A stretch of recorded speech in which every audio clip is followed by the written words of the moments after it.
My year would have been up to 21st of January, and the war started the 7th of December. In fact, I had a leave all approved, little money saved up to come home for Christmas in 1941, and Japs bombed Pearl Harbor. And so I took the money I'd saved and went out and bought me a sleeping bag and air mattress so I wouldn't have to sleep on the hard ground. What did they issue? Did they issue sleeping bags? No, issued you a blanket.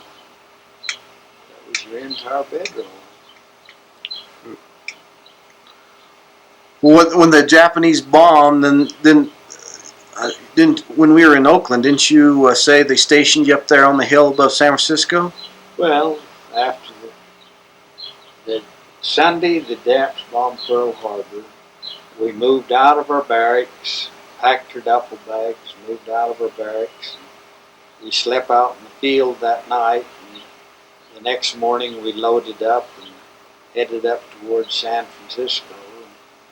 It took us 2 or 3 days to get up there. I remember we spent one night up at Palo Alto in the college there on the Stanford campus.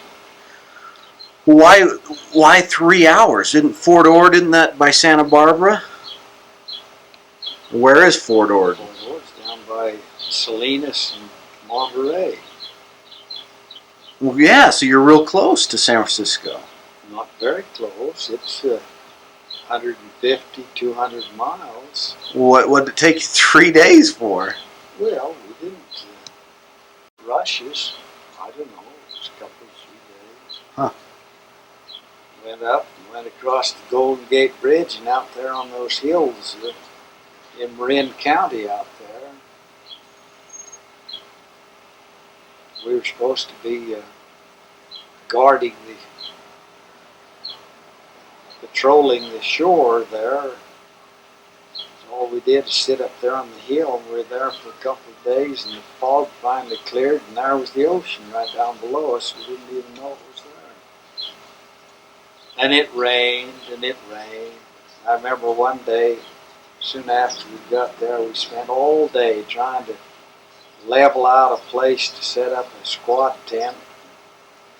About nighttime, we got her leveled out and staked down, and the big wind come up that night and blew her down.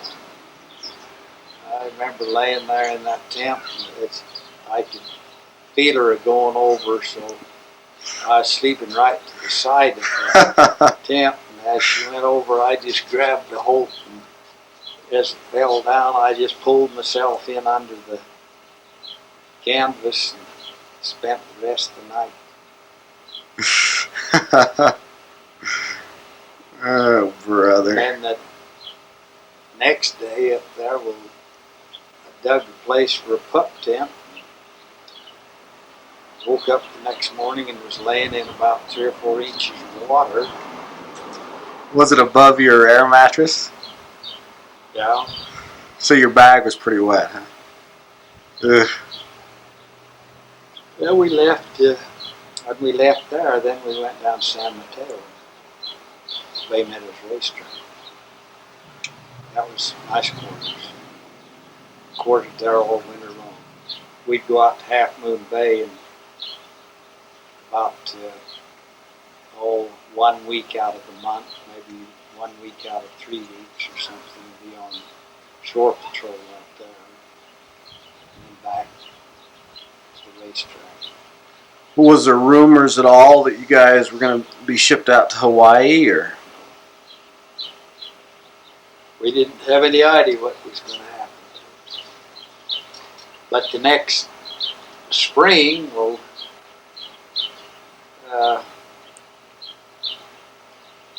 they circulated the information that they had the need for some people to go to OCS, so I volunteered, took the test, passed,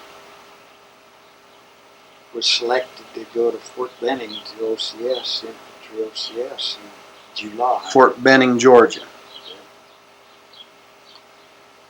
By then I'd made staff sergeant. That was 3 up and 1 down. What do you mean? Stripes. What kind of money were you getting paid? Well, I started out $21 a month. By then I was probably making $100 a month. Maybe not that much. Were they pretty good at feeding you 3 meals a day? Oh yeah, we had pretty good food. If it was something the cooks couldn't ruin, well, it was pretty good. So you're down in Georgia, and you're how old?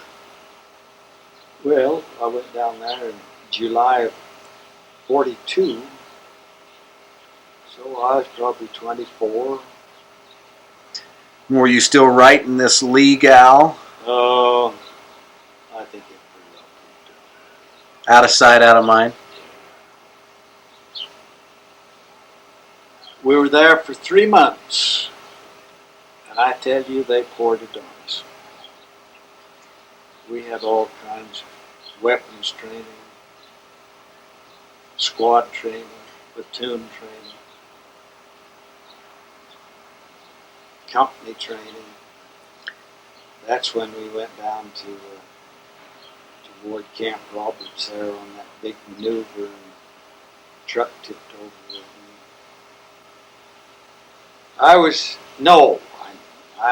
That was during basic.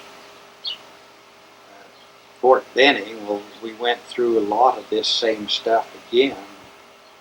Unit, weapons, and so on. But then there, you were in a little different status. Every once in a while, of course, you couldn't all be leaders, but you got a chance to be a leader every once in a while, because we were training to be officers. So go back to basic training and tell me about the truck that rolled. Were you in the back or were you driving? No, I was in the back. I think there were about as many of us in there as could stand up. Oh, you were standing?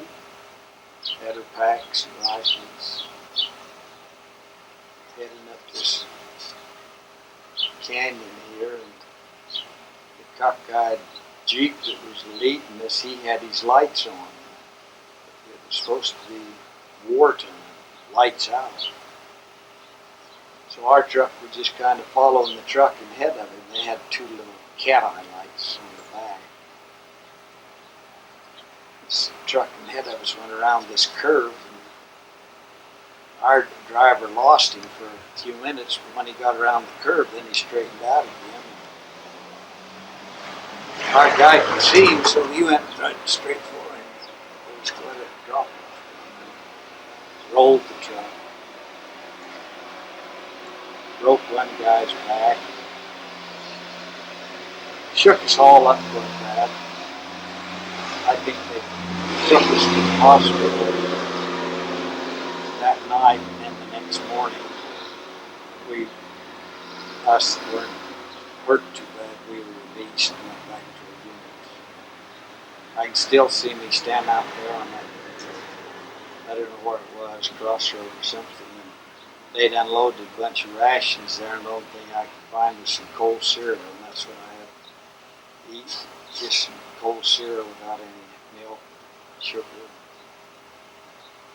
They come along, picked us up, and we finished the war, and I think we won it all right. So how long were you in Georgia at Fort Benning? 90 days. You were the 90-day wonders. We started out probably with over 200 in the class, and probably graduated with 125. About after the first month,